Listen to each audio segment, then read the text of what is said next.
Melbourne টেস্টের আগে ইতিহাসের পাতায় ভারতীয় দলের ব্রহ্মাস্ত্র জসপ্রীত বুমরা প্রথম ভারতীয় পেসার হিসেবে আইসিসি টেস্ট ক্রমতালিকার শীর্ষস্থানে উঠেছিলেন তিনি। এবার শীর্ষে থেকে নয়া নজির করলেন, ছুঁয়ে ফেলেন রবিচন্দ্রন অশ্বিনকে।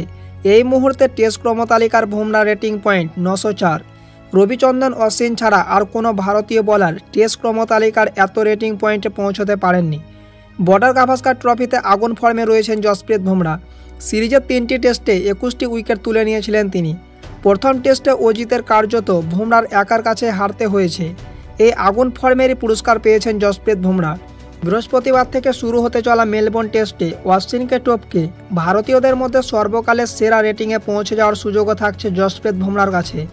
আসলে অশ্বিন ইতিমধ্যে অবসর ঘোষণা করে দিয়েছেন, ফলে তার পক্ষে আর ওই রেটিংয়ে পৌঁছানো সম্ভব নয়। অবসর নিলেও অবশ্য অশ্বিন এখনও আইসিসি টেস্ট বোলিং র্যাঙ্কিংয়ের 5 নম্বরে রয়েছেন।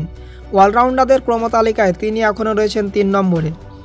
বুমরা ছাড়া অন্য যে ভারতীয়দের র্যাঙ্কিংয়ে উন্নতি হয়েছে তাদের মধ্যে সবার প্রথমে রয়েছে কেএল রাহুলের নাম। 1 লাফে 10 ধাপ উঠে তিনি এখন 40 নম্বরে রয়েছেন। অন্যান্য ভারতীয় ব্যাটাররা প্রায় সকলেই র্যাঙ্কিংয়ে পিছিয়ে পড়েছেন।